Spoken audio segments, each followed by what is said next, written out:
Submitted a 1.3 trillion peso proposal to build Metro Manila's next international airport, offered a big glimpse of its project Friday. What if you could witness a city being born from the sea?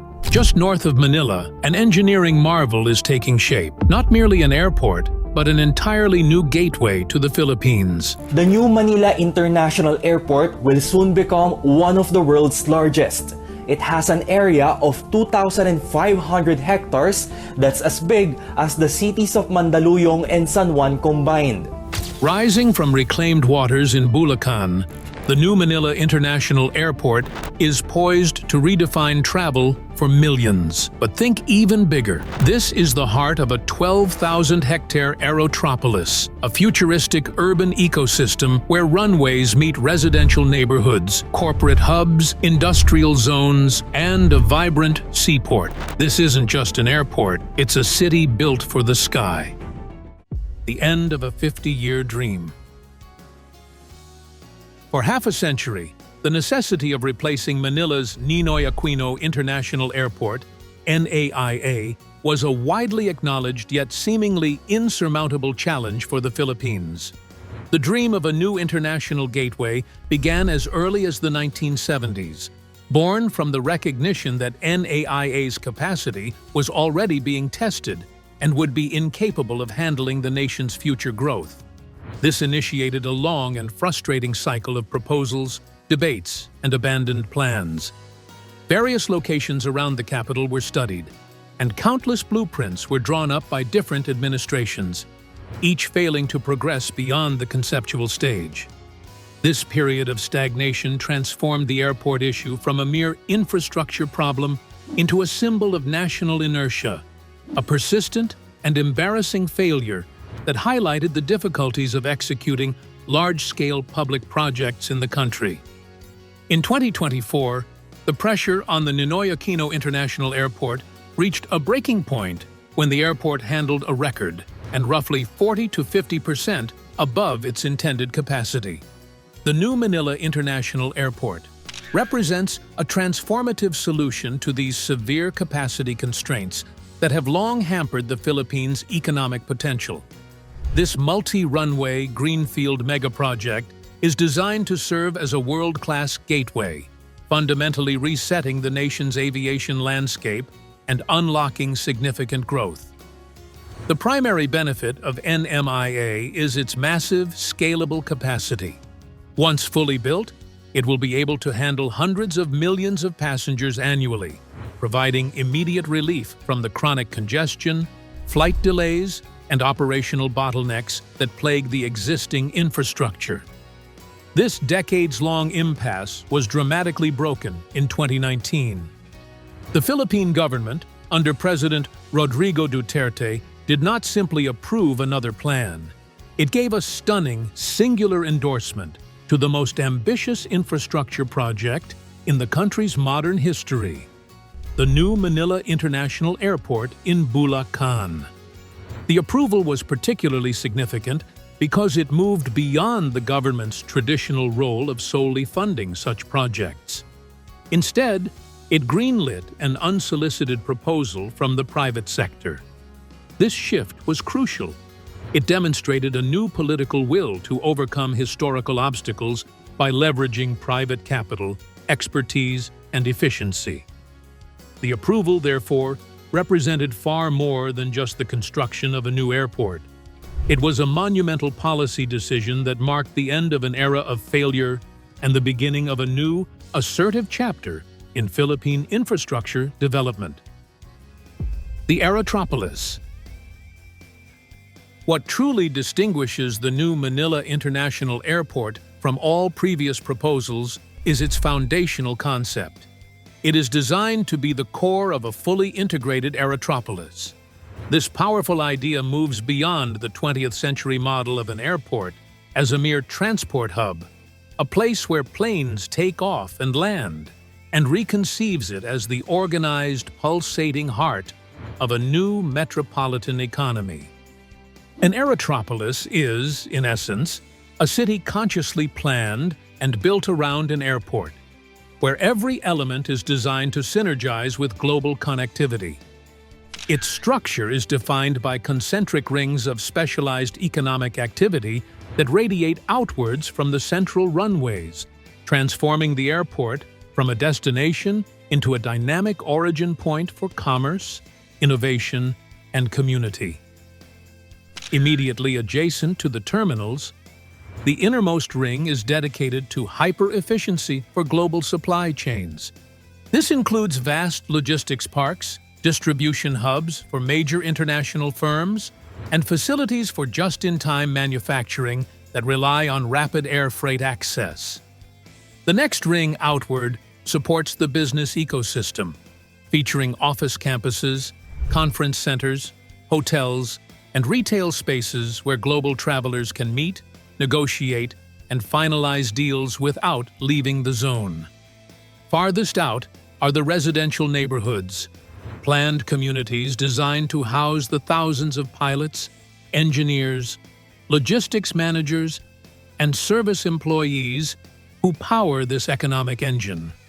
Critically, all these concentric rings are woven together by a high-capacity network of roads, railways, and utilities, creating a seamless and efficient whole.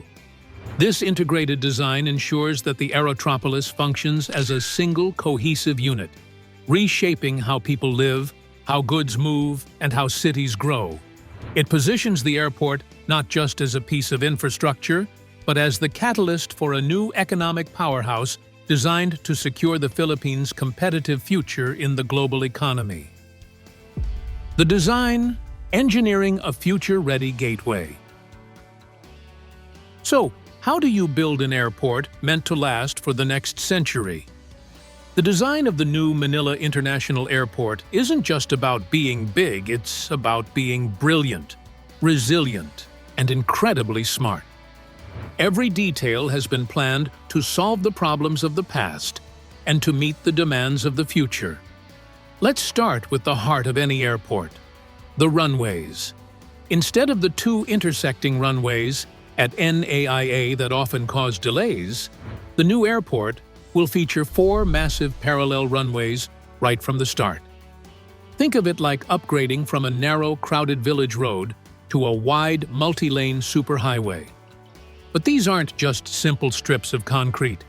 Each runway is being engineered to Category 4 precision standards, capable of guiding in aircraft during near-zero visibility conditions using the most advanced instrument landing systems available. The parallel design means multiple planes can take off and land simultaneously without interfering with each other's airspace, something impossible with NAIA's crossing runways that require careful sequencing. This configuration can even be expanded to 6 runways in the future, making it one of the most efficient aviation hubs on the planet. The air traffic control tower will be equipped with panoramic digital displays and integrated radar systems that can track aircraft with pinpoint accuracy across the entire Philippine flight information region. But the magic isn't just outside on the runways, it's inside the terminal. The passenger experience has been designed to be calm, effortless, and even enjoyable.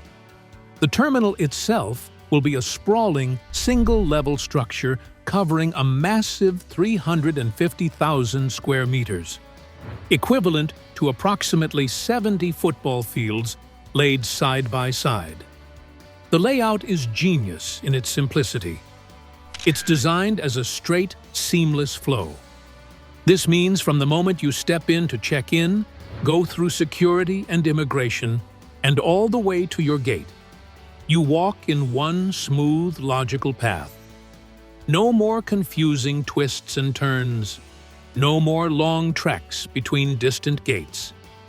The design eliminates bottlenecks that cause crowds and stress through several innovative features.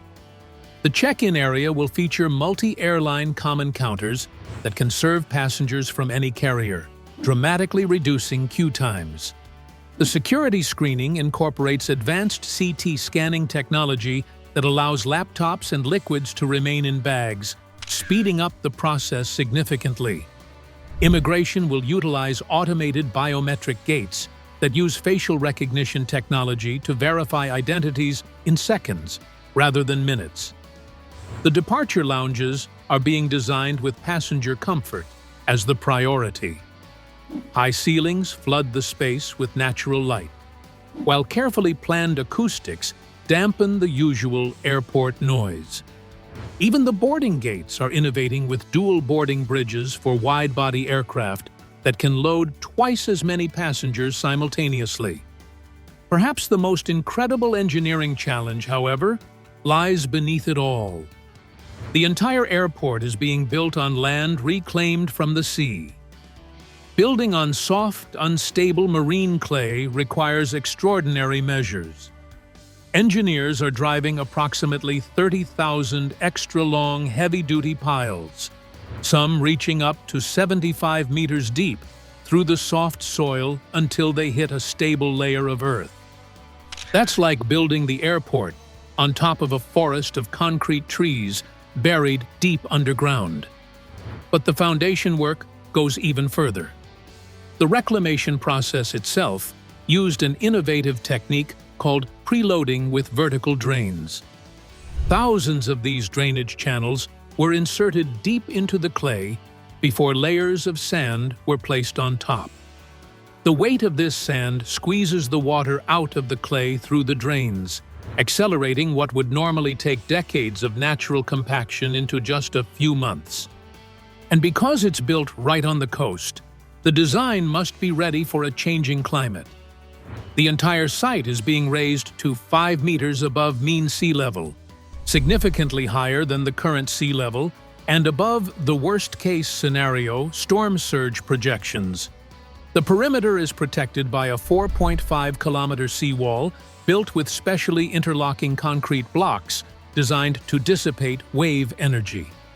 Beneath the surface, a sophisticated network of drainage canals and pumping stations capable of moving millions of liters of water per hour will act like a shield, protecting the airport from flooding during intense typhoons. The runways themselves incorporate special porous asphalt mixtures that allow water to drain through the surface rather than pooling, while the terminal building foundations are mounted on seismic isolation bearings that allow the structure to move safely during earthquakes. The construction, triumphs and troubles. The construction of the new Manila International Airport begins with an almost magical act of creation, making new land from the sea. The project required reclaiming over 2,500 hectares of water into solid ground. This meant pouring enough sand to fill thousands of Olympic-sized swimming pools into the shallow waters of Manila Bay. The process alone was a massive logistical operation requiring a fleet of specialized dredging ships that worked around the clock. But creating the land was just step one. The real engineering marvel was making it stable enough to support massive airport structures. The soft, muddy clay beneath the reclaimed sand is like a giant wet sponge that compresses under weight. To create a solid foundation, engineers drove tens of thousands of concrete piles deep through this unstable layer, some as long as a 25-story building is tall, until they reached the solid ground far beneath. The entire site is also covered with a sophisticated network of vertical drains that act like straws, squeezing water out of the clay to accelerate settlement that would naturally take decades. This process is constantly monitored by hundreds of sensors that track the ground's movement with millimeter precision, ensuring the foundation settles evenly and safely. This massive transformation of the coastline has created serious troubles that cannot be ignored. The very process of dredging and reclamation has stirred up enormous amounts of sediment, creating a blanket of silt that has settled over nearby fishing grounds. For the local fishing communities in Bulakan, this hasn't been just an inconvenience, it's been a threat to their very livelihood. Many fishermen report that their daily catch has dropped dramatically, sometimes to zero, as fish populations have either moved away or been affected by the changed water conditions. Families that have fished these waters for generations now face an uncertain future. Environmental experts have raised additional concerns about the long-term impact on the coastal ecosystem. The reclamation has altered natural water flows and potentially affected the breeding grounds for various marine species. There are questions about how the changed coastline might affect the pattern of floods in adjacent areas during the storm season. Perhaps the most profound challenge comes from the changing climate itself. The airport is being built just meters above sea level, in a country that experiences some of the strongest typhoons in the world. While engineers have designed protective seawalls and raised the airport's level, some climate scientists worry about whether these measures will be enough to protect the airport decades from now as sea levels continue to rise. They point to other airports built on reclaimed land around the world that have faced unexpected flooding and settlement issues. The construction process has also faced practical challenges. The reported departure of international dredging company Boskalis from the project raised questions about technical difficulties and timelines. While other contractors have continued the work, it highlights the complex nature of such massive undertakings, where even experienced companies can encounter unexpected obstacles. Despite all these, there are still more challenges ahead. The future, regional competition, and climate challenges. The story of the new Manila International Airport isn't just happening in isolation. It's part of a much larger regional transformation. Across Southeast Asia, countries are racing to build the airports of the future, and the Philippines is determined not to be left behind. This isn't just about keeping up with neighbors, it's about securing a competitive position in the regional economy. Vietnam is building Long Thanh International Airport in Dong Nai Province, 40 kilometers east of Ho Chi Minh City, at a cost of nearly $16 billion.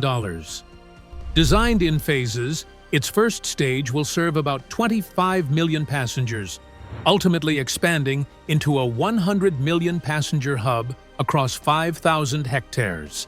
Thailand is developing its $9 billion U Tapao Eastern Aviation City, transforming a former military field into a modern commercial hub with expanded runways, cargo terminals, maintenance, manufacturing zones, and airport city amenities.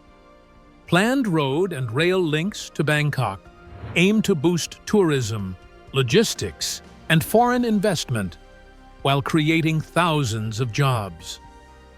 Cambodia is constructing the Techo International Airport outside Phnom Penh on an even larger land area than Manila's project, featuring multiple runways, expansive cargo terminals, and integrated rail and road links. Its first phase became operational on September 9, 2025, marking a major regional infrastructure milestone for decades to come. This regional aviation race reflects a simple truth. Countries that control major air hubs capture more tourism, more investment, and more global business connections. The new Manila International Airport represents the Philippines' bold bet that it can compete directly with these emerging giants and establish itself as a premier aviation destination in Southeast Asia. But even as this competition drives progress, a much larger challenge looms on the horizon: climate change. The airport's location on reclaimed land in Manila Bay makes it particularly vulnerable to the effects of a warming planet. Scientists have raised serious concerns about two interconnected threats: sea level rise and land subsidence. As global temperatures increase, polar ice melts and ocean waters expand, causing sea levels to gradually rise. At the same time, the reclaimed land beneath the airport may slowly sink, a process called subsidence, which has affected other major development projects on similar foundations. Together, these forces could pose significant challenges to the airport's long-term operation and safety. The project's engineers point to the sophisticated protective measures they've implemented: the elevated runway system, the extensive seawalls, and the advanced drainage systems. They note that the airport has been designed to withstand even extreme weather events. But some climate scientists question whether these solutions will be sufficient decades from now as climate impacts intensify. They point to the experience of Japan's Kansai International Airport, another famous airport built on reclaimed land, which has required constant and expensive engineering interventions to address sinking and flooding issues. The ultimate question isn't just whether the airport can open successfully, but whether it can remain operational and economically viable throughout its planned 50-year lifespan and beyond. This will require not just strong initial engineering, but ongoing adaptation and investment as climate conditions change. The airport's future may depend on our ability to not only build for the climate of today, but to anticipate the climate of tomorrow. The new Manila International Airport thus stands at the intersection of two powerful forces: the competitive drive toward economic development and the relentless pressure of environmental change. Its long-term success will be measured not just by how many passengers it serves or how it ranks regionally, but by how well it navigates the complex challenge of building a future-proof infrastructure in an era of climate uncertainty. BOT Building the Future. A Build-Operate-Transfer, or BOT, contract turns large public projects into a partnership where private money, expertise, and risk-sharing make significant things happen. In a BOT deal, a government grants a private company the concession to finance, design, build, and run an infrastructure project for a fixed term, often 2 or 3 decades, after which control returns to the public sector. The private party typically forms a special-purpose company for the job, secures financing, and relies on future operating revenues to recoup investment. BOT projects are usually greenfield undertakings: highways, power plants, wastewater facilities, or entire airports and their surrounding developments. During the operating period, revenue often comes from a single contractually committed source, an off-take purchaser. Power purchase agreements illustrate this. A government utility agrees to buy electricity from a private plant, guaranteeing predictable cash flow and making lenders comfortable backing the project. The appeal of BOT is straightforward. By shifting upfront costs and many construction risks to the private sector, governments can deliver world-class infrastructure without piling on public debt. Private operators bring project management discipline, commercial incentives to finish on time and under budget, and the operational know-how needed to keep assets productive. But the model carries real risks. Poorly written contracts, weak regulation, or over-optimistic revenue forecasts can leave taxpayers exposed or slow development. The new Manila International Airport offers a concrete example. A private conglomerate won the right to finance, build, and operate the airport and its aerotropolis for a 50-year concession, assuming financial and operational risk while the facility is in private hands, then handing it back to the government at the concession's end. For the Philippines, that structure promises a modern gateway and a long-term economic engine without diverting funding from health or education. For the developer, it provides a long runway, literally and figuratively, to recover costs and earn returns. Ultimately, BOT is a pragmatic financing and delivery strategy. It leverages private capital and skills to accelerate major infrastructure, ties returns to performance during an operating window, and returns public ownership at the end. Oversight, clear performance metrics, community engagement in construction and operation protect public interest. A careful transfer ensures the asset returns to public control in good working order with trained local staff ready to operate it. The impact: economic transformation. The new Manila International Airport is more than a transportation project. It's an economic catalyst designed to transform the entire region. The project's impact extends far beyond the boundaries of its runways, promising to create waves of economic opportunity while raising important questions about who will benefit from this development. At the heart of the economic promise is job creation. The construction phase alone is expected to generate over 100,000 direct jobs, from engineers and construction workers to equipment operators and administrative staff. But the real employment boom begins once the airport becomes operational. Experts project that the airport and its supporting businesses will create over 1 million direct and indirect jobs in the coming decades. These aren't just airport jobs like pilots, cabin crew, and ground staff. Though there will be thousands of those, the economic ripple effect will create opportunities in hospitality, retail, logistics, manufacturing, and services. Restaurants will need more staff, hotels will require more cleaners and receptionists, and logistics companies will need more warehouse workers and delivery drivers. This massive job creation could transform entire communities, providing stable incomes and career paths for generations of families in Bulakan and surrounding provinces. The airport's potential to boost tourism and attract foreign investment represents another major economic benefit. The Philippines has long been recognized for its incredible natural beauty and welcoming culture. But inadequate airport infrastructure has limited its tourism potential. With a modern, efficient airport capable of handling 100 million passengers annually, the country could potentially double its tourist arrivals. More tourists mean more spending on hotels, restaurants, tours, and souvenirs, creating a virtuous cycle of economic activity that benefits countless small businesses across the country. For foreign investors, a world-class airport signals that the Philippines is open for business and ready to compete globally. Companies looking to establish regional headquarters or manufacturing facilities often prioritize locations with excellent air connectivity.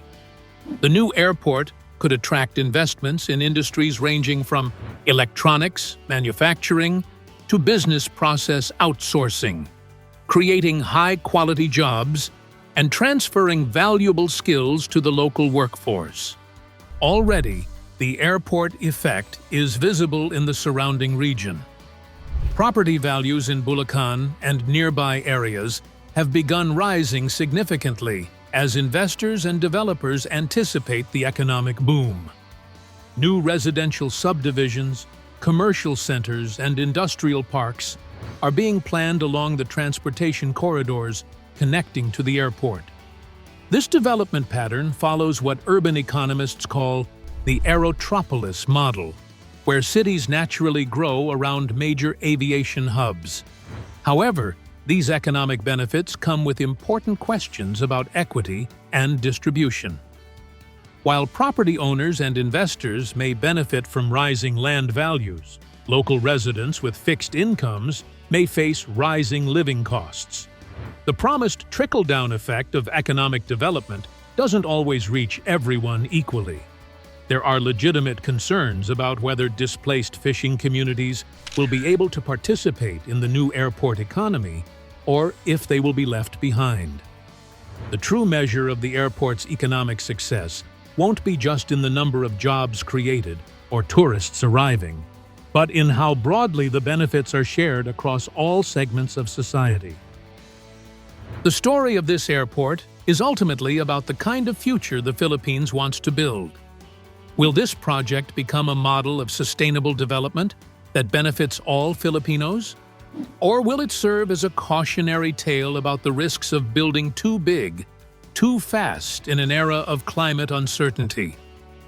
The answer will determine not only the airport's success, but also what path the Philippines takes toward becoming a modern, developed nation. The future is taking flight, but its destination remains uncertain.